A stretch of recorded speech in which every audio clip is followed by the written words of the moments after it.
All right, today I wanted to talk about exercise. And the reason I wanted to talk about exercise is I had this very interesting conversation with one of my clients, and I'll tell you a little bit about how it went. Now, this, by the way, is a good client. Okay, he's an amazing dog owner, loves his dog, has invested a good deal of resources and time into his dog. This guy walks his dog daily, and his dog is a nice dog. Now, his dog had some issues in the beginning, but we addressed it, and the guy has been incredibly consistent. But here's what the topic of exercise came up. So this dog is it's a big dog. It's a large dog. Okay. Now, I'll give you the specific breed. It's an XL bully. So this dog is definitely young, very energetic, very happy, full of intensity dog. One of the reasons he needed training is because some of that energy, some of that excitability had some ways of manifesting itself that was not the most appropriate and not the most desirable. So obviously this is where the training came in. Now, as far as training goes, I did some obedience. I did some dog obedience around dog distractions, that kind of stuff. So the owner did amazing following up. The training is going pretty well. We're still staying in touch, but here is where the exercise comes in. So we talked about the fact that this is a young dog. And I know this from experience because I've had my fair share of young dogs. I have 4 working dogs that I've had since puppyhood. And I know the intensity that some dogs can have just by breathing, just by existing. Okay? They just have this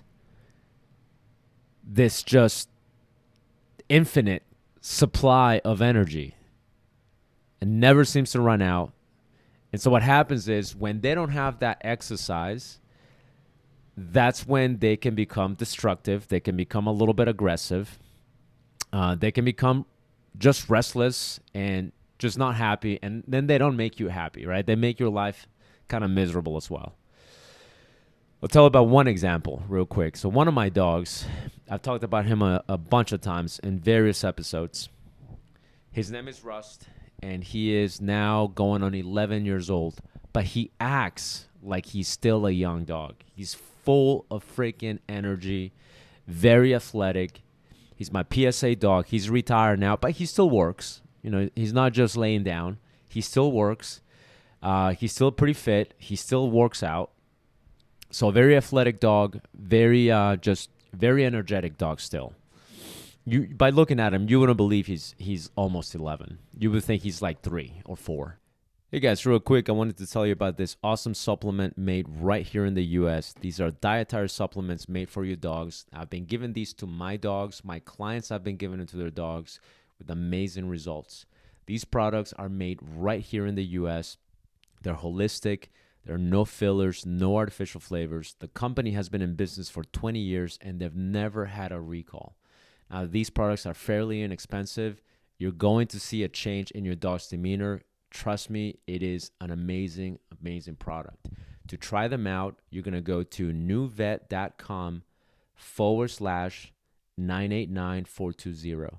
That's November Uniform Victor Echo Tango.com/989420. When you go to the website, you're going to order your products. It's going to take you to the checkout page, and you're going to be asked for an order code or a customer code.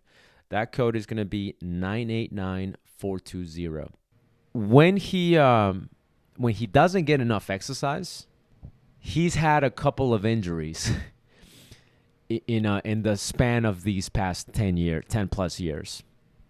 Now, some of these injuries have been related to him just being so freaking intense.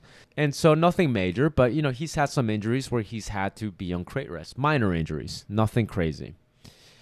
Well, with him, and I'll get back to my client here shortly, but with Rust, when he's in crate rest, he eventually becomes insufferable. What will happen is he'll start to become more easily agitated. He'll start to become less tolerant, and he'll start to become quicker on the trigger. Now, I've had to crate rest some of my other dogs as well. Not as much, not to the extent that I've had to do it with Rust. But with them, they get restless. They get more intense, but they don't get aggressive, so to speak. Whereas Rust, that's his deal. That's his thing. He becomes less tolerant, and he becomes a little bit quicker on the trigger. That's just his temperament. Some dogs are like that. So I was having this conversation with my client, and, we were talking about exercise, how important exercise is, and he is very, very, very adamant about it.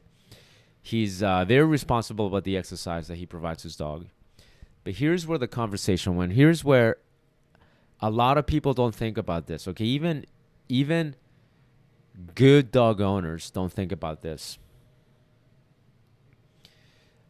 When you walk your dog, it's not the type of exercise that you think it is. A walk, even if you walk for like 20 minutes, 30 minutes, it's not enough of an exercise for your dog as you think it is.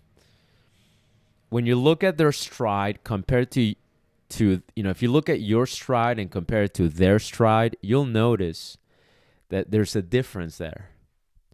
Even if you power walk, to them it's not a power walk. Okay, it's almost like they have to slow down to stay with your pace, which is why a lot of times people have this issue with their dogs pulling. Now, pulling is an issue in itself that I believe should be addressed. But at the same time, it's one of these things that I understand. I get it. Okay, having working dogs, and I'm not comparing my working dogs to every dog that is out there, but you definitely learn a thing or two about dogs in general when you own working dogs.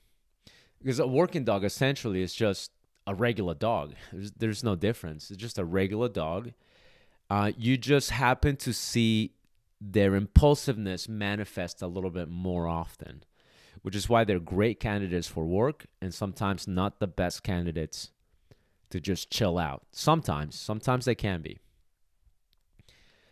So a walk is not the type of exercise that you think it is, number one. Number two, the average dog owner who lives in a urban area, where are they walking their dogs? They're walking them on concrete. Okay, they're walking them on sidewalks. They're not going on a hike typically. A lot of people don't have access to go on a hike. And yes, they might have access to go on a hike maybe once a week, twice a week, and that's great. But if you go, okay, well, on a weekly basis, how often are you walking your dog if you are walking them? Well, whatever that amount is, maybe it's once a day, maybe it's every couple of days. Where are they walking? They're walking on concrete. Now, walking on concrete is stressful on the joints. Would you agree? Right? Just think about that. Walking on concrete is, over a period of time, it is going to start to wear and tear on the joints. Even if it doesn't, what's going to happen is not as comfortable as walking on grass. Now, if you have the ability to walk them on grass, by all means, it's better. Go for it, right? It's better than them walking on concrete. So when I brought this up to my client, the walking on concrete thing, he was like, wow, I didn't think about that, which makes sense. Right? There was a period of time that I didn't think about it. It just kind of occurred to me. And I was like, you know what? Like, walking on concrete is not the most comfortable thing. Now, you as a person, you do that test yourself. you're going to notice that walking or jogging on concrete is a little bit more uncomfortable than walking or jogging on a softer surface. Now, when you're a kid, obviously you don't feel anything, right? When you're a kid, you got rubber bones, rubber joints. But as you reach adulthood, you'll notice that walking, jogging, or exercising on concrete, it's a little bit harder on your body. So it is the same for your dogs, especially if your dogs are a little bit older or if your dogs are larger, right? So if you have a large dog and you're thinking to yourself, well, I walk them every day, think, where are you walking them? Are you walking them on concrete? Well, think about what, over a period of time, that's going to do to the comfort, their well-being, right? Their health. I'm not trying to scare you. Obviously, a walk is better than no walk, but just think about that, okay? Additionally, how much exercise is a walk really? Well, it's better than nothing. I agree 100%. It's better than nothing, right? So if it's going to come down to not walking them at all, yes, definitely walk them once a day, however many times a day, however many times a week you can walk them. It's better than nothing. But think again about, is it adequate? Is it enough for them? It might be, depending on your dog, or it might not be. But typically speaking, it's not. Okay, so I'm not against walks. I believe if you are enjoying the activity and your dog happens to enjoy the activity, and and you're both in on it, you're both having a good time, go for it. Do your walks. But if the walks are a little bit difficult for whatever reason, use the walks as training, not so much as exercise. So that's what I prefer. Use the walks as training because it is good mental exercise, but don't think of them as actual exercise. What I like to do is I like to go this way. I like to think, let's actually give you exercise. Okay, actual exercise. Hey guys, I just wanted to tell you, thank you so much for listening to this episode.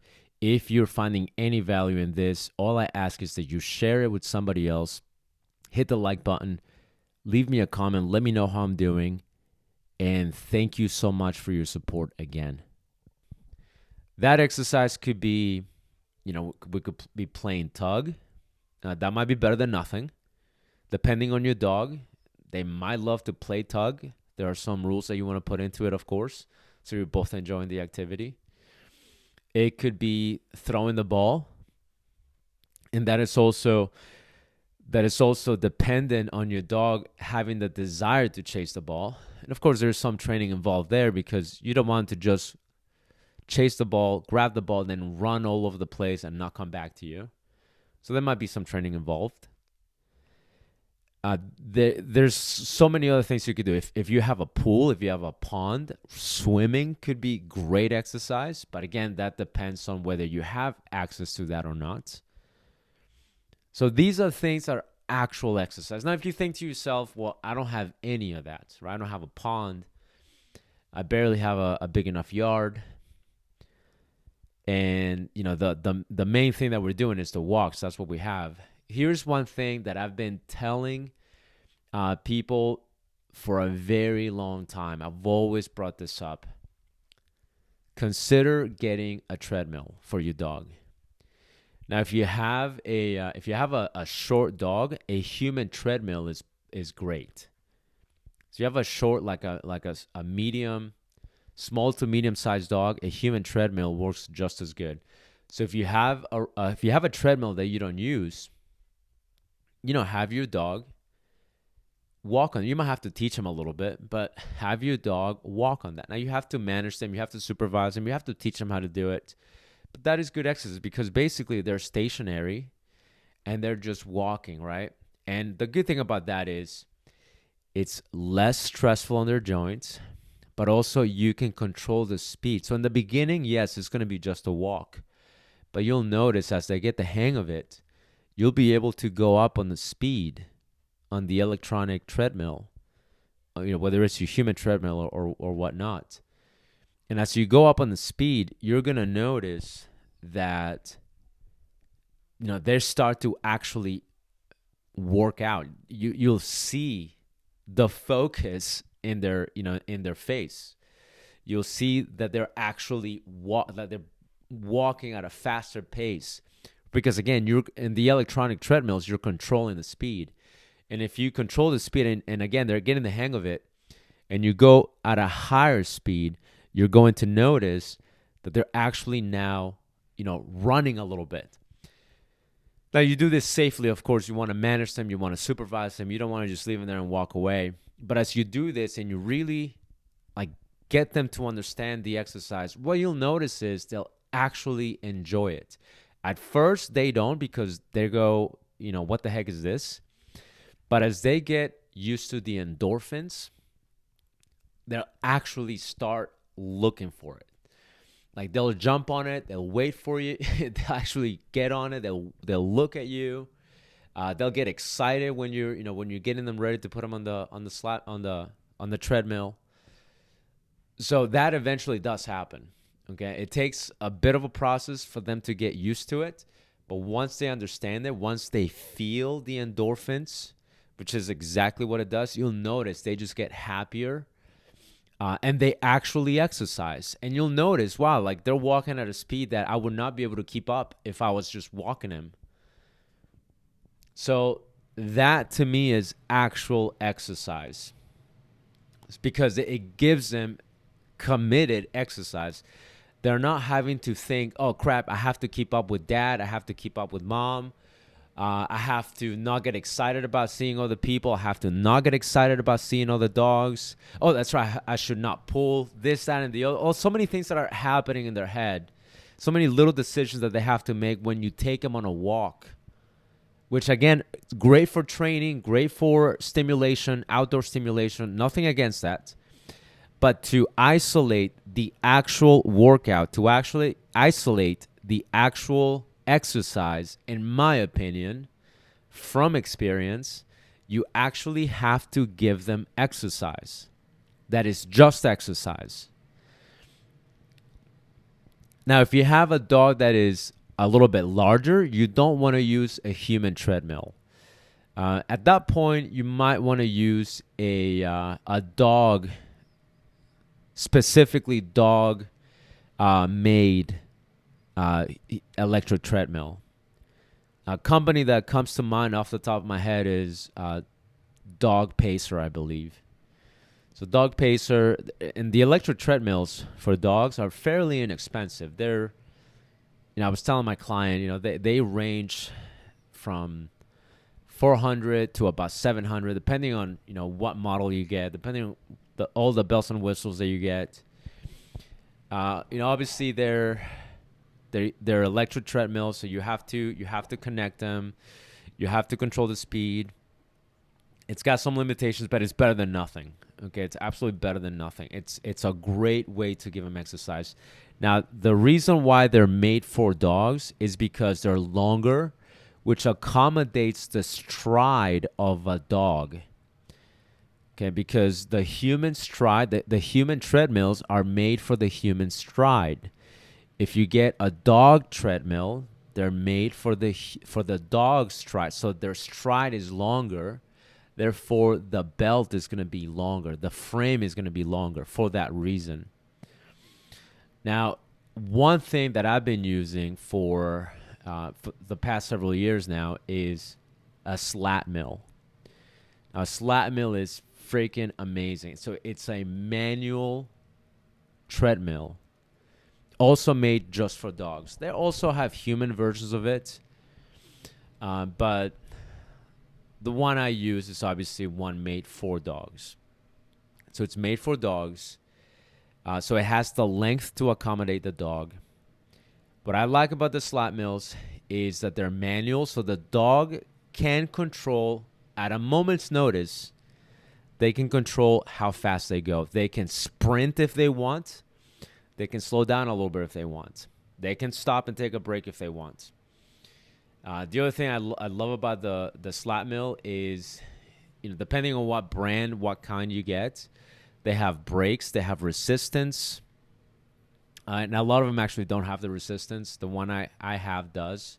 So you can adjust the resistance so it feels more like a Stepmaster.